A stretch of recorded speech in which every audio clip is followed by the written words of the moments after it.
It's fun. Yeah. As Graham said, your first time here, what do you think of Iowa Speedway? It's as rough as they advertised, and it's also as much fun as advertised. Very thought out racetrack, and I remember when Rusty was a part of building it and sharing, his ideas and the design of the track to the Cup Garage years and years ago. And now to finally drive it and feel the transitions into the corners and off, really just a very fun racetrack to make laps on. Obviously, your best race this season was down at Texas on an oval. What do you think, what's kind of your confidence after driving the track for the first time today here at Iowa? Yeah, I really only got a couple of runs. We've had some issues with the lack of cell service out here and telemetry for our cars, and spent a lot of time just sitting. So I just finally got to go out on a new set of tires and get a feel for things, and now feel like I've made some faster laps around here to understand it. It's nice to see that there's already 2 lanes kind of being used, just a few hours into a test session. So all in all, I think it's going to race really well. I love how it's nestled into this hillside here. It kind of has a stadium feel. So not only experience on the track, but off, I think is very, very thought out here. What are you still trying to work on as you transition from NASCAR to IndyCar? What do you still think is the biggest obstacle been for you so far? Ovals, there are less obstacles. It's much more similar. Sure, the cars are different, faster pace of play. Surprisingly to me, the aero wash is more significant here than what I was used to. So just trying to piece that all together. Texas went really well. May, for the most part, went really well at Indy. The race, I was really surprised just how poor my car drove in traffic, and I put that back on myself, how bad of a job I did in traffic after I lost track position to try to work my way up through the field. I was kind of caught out there.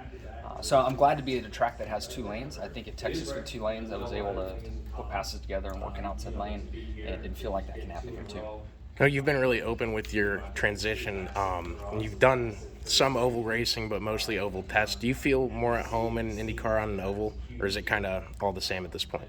No, I am so much more comfortable on the ovals. Line selection, the way you use your feet and your hands to manipulate the car through the turn, the setup, even how the tires kind of come in and turn on and start performing is very similar to a NASCAR vehicle. On a street or road course, the Indy car is just a monster to drive. There's not a lot of grip. The track's constantly evolving. Takes a lot of effort to get the tires to come in. So I've been struggling with it, to try to trust the car as much, to abuse the car, to turn the tire on, and then your life gets better. I've been too slow on that journey of abusing the car. So with that said, you come to an oval, and much of it is similar to what I've experienced in Cup, and I can get going. What do you think that difficulty at a road course says about the talent of IndyCar drivers and how they're able to kind of handle these beasts? They are super, super talented, and this field is very stacked.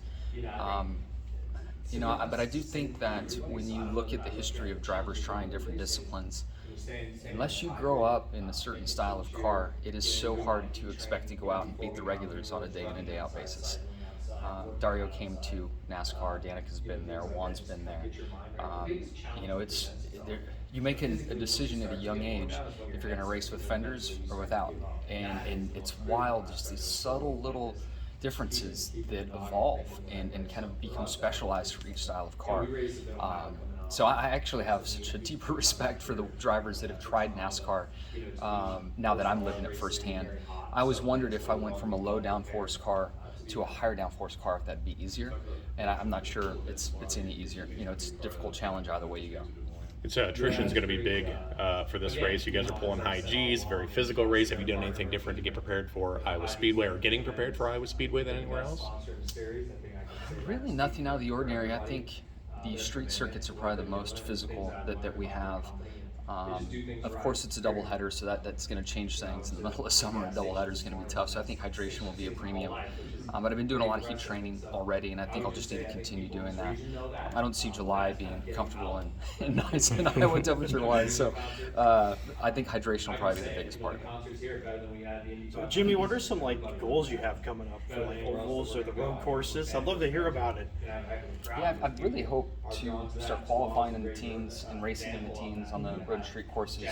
And then I think on the ovals, my expectations go up, and I honestly hope that's in that top 5 range or near it. So Texas, I think, was a good reference point for us.